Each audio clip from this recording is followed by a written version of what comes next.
ഹർഷ, ഞാൻ social media നോക്കുമ്പോൾ ഒരു ട്രോള് കണ്ടതാണ്. വർഷങ്ങളായി BJP കിണഞ്ഞു ശ്രമിച്ചിട്ട് നടക്കാത്തൊരു കാര്യം ആര്യ രാജേന്ദ്രൻ 5 വർഷം കൊണ്ട്, വെറും 5 വർഷം കൊണ്ട് സാധിച്ചെടുത്തിരിക്കുന്നു. തിരുവനന്തപുരം കോർപ്പറേഷൻ അങ്ങനെ LDFന്റെ കയ്യിൽ നിന്ന് പോയിരിക്കുകയാണ്. ഏറെക്കുറെ പോയി എന്ന് തന്നെ പറയണം. അപ്പോൾ എന്താണ് ശരിക്കും സംഭവിച്ചത്?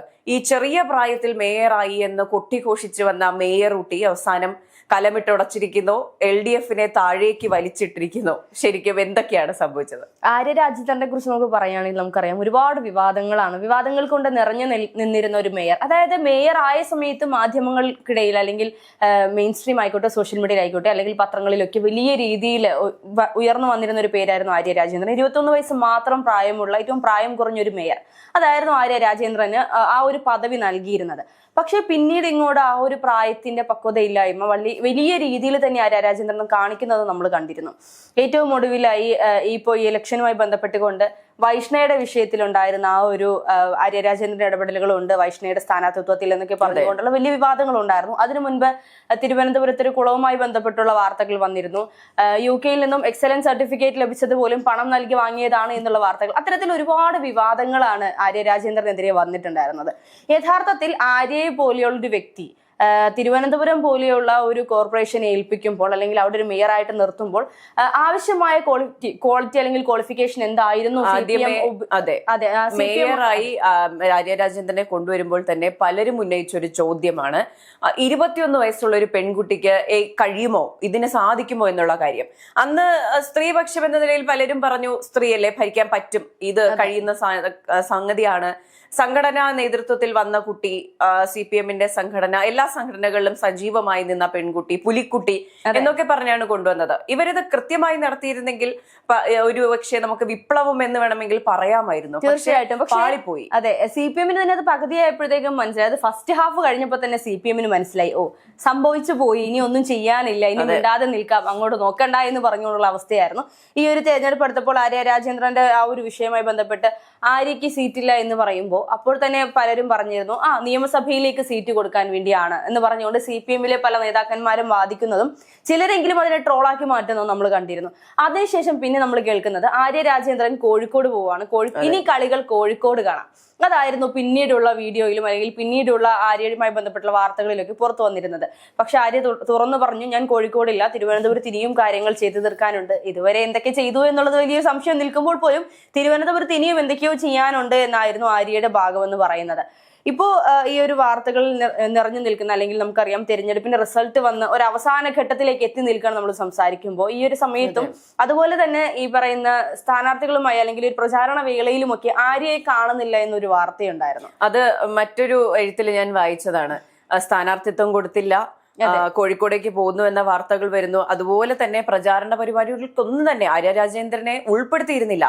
എന്നിട്ട് പോലും LDFന് തോക്കേണ്ട ഒരു ഗതി, പിന്നിലേക്ക് പോകേണ്ട ഒരു ഗതി വന്നല്ലോ എന്ന് ആലോചിക്കുമ്പോഴാണ് ഇപ്പോൾ ആര്യ രാജേന്ദ്രന്റെ കാര്യം പറയുകയാണെങ്കിൽ, ആദ്യഘട്ടത്തിൽ വന്നതിന് ശേഷം ഒരു പപ്പറ്റ് ലീഡർ എന്ന് പറയുന്ന നിലയിലേക്ക് അവർ പോയി എന്നുള്ളതാണ്.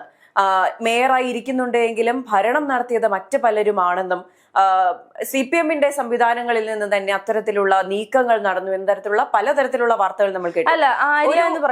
ഒരു പരിധി വരെ പറയുകയാണെങ്കിൽ അത് ശരിയാണെന്ന് നമുക്ക് തോന്നിപ്പോകും. കാരണം തീരുമാനങ്ങൾ എടുക്കുന്നത് ആര്യ ആയിരുന്നില്ല, മറ്റുള്ളവർ നേതാക്കൾ തീരുമാനമെടുക്കുന്നു, ഞാൻ നടത്തുന്നു, ഞാൻ ഒപ്പിടുന്നു എന്ന തലത്തിലേക്ക് കാര്യങ്ങൾ നീങ്ങിയിരുന്നു.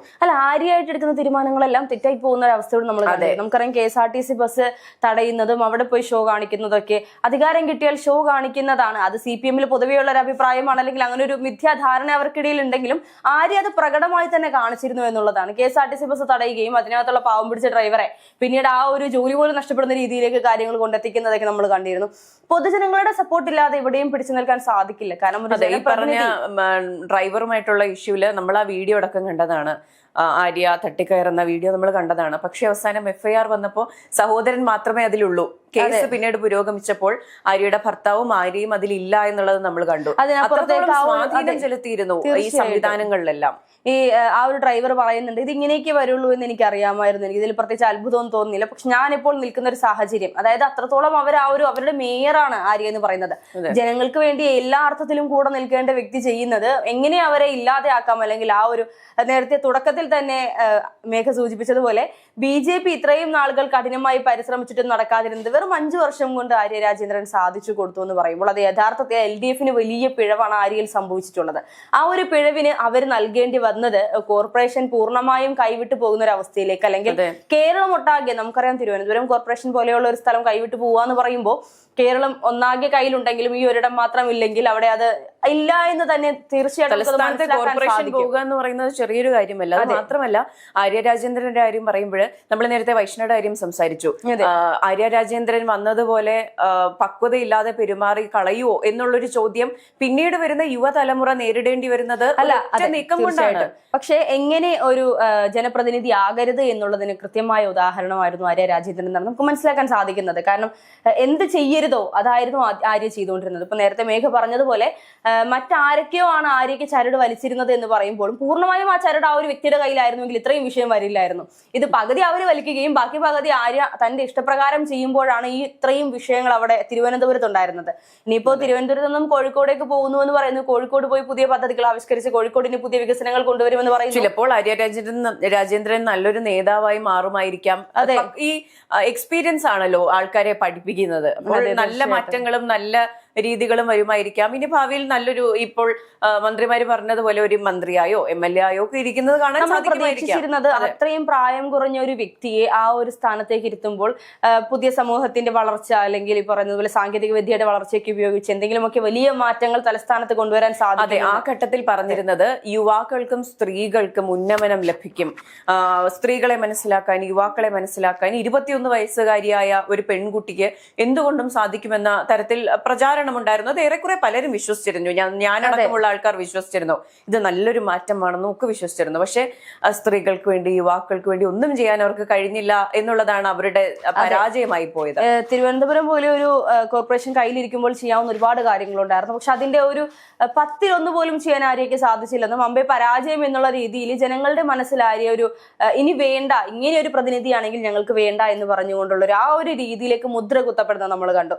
ഇനി ഈ ഒരു തെരഞ്ഞെടുപ്പിന്റെ അവസാന ഘട്ടപ്പോൾ കഴിഞ്ഞിട്ടില്ല, ഇനിയും കുറച്ച് സമയങ്ങൾക്കുള്ളിലായിരിക്കാം അവസാന ലാപ്പിൽ അല്ലെങ്കിൽ അവസാനമായിട്ടുള്ള ആ ഒരു വിവരങ്ങളൊക്കെ പുറത്തു വരുന്നത്. കണക്കുകൾ പുറത്തു വരുമ്പോൾ നമുക്ക് പൂർണ്ണമായും ഏകദേശം നമുക്ക് മനസ്സിലായെങ്കിലും ഇനി പൂർണ്ണമായും അതൊന്ന് സ്ഥിരീകരിച്ച് കഴിയുമ്പോൾ നമുക്കറിയാം LDF ഇപ്പോൾ നിൽക്കുന്നതും ഇത്രനാൾ എങ്ങനെയുണ്ടായിരുന്നു. ഒരുപക്ഷെ സ്ഥാനാർത്ഥികളെ തെരഞ്ഞെടുക്കുന്നതിൽ, അല്ലെങ്കിൽ ഇതിന് മുൻപുണ്ടായിരുന്ന സ്ഥാനാർത്ഥികൾ നേതാവായപ്പോൾ അല്ലെങ്കിൽ 9.5 വർഷം ഭരിച്ച സമയത്ത് അവരുടെ മനസ്സിൽ കയറിൽ കൂടിയ ചില അഹങ്കാരങ്ങളും ചില അഹംഭാവങ്ങളും ചില അധികാരങ്ങൾ കയ്യിൽ കിട്ടിയപ്പോൾ ഉണ്ടായിരുന്ന ഒരു മൂടലും ഇരുട്ടും എല്ലാം മാറി ഇനി കണ്ണൊക്കെ ഒന്ന് തെളിഞ്ഞു പുറത്തേക്ക് വരുമെന്ന് നമുക്ക് മനസ്സിലാക്കാൻ സാധിക്കുന്നത്. ഇനി കൂടുതൽ അപ്ഡേഷൻസ്, ഇലക്ഷന്റെ കൂടുതൽ അപ്ഡേഷൻസ് വന്നു കഴിയുമ്പോൾ നമുക്കൊന്നുകൂടെ ഈ ഒരു വിഷയവുമായി ബന്ധപ്പെട്ട് നമുക്കിരിക്കാം.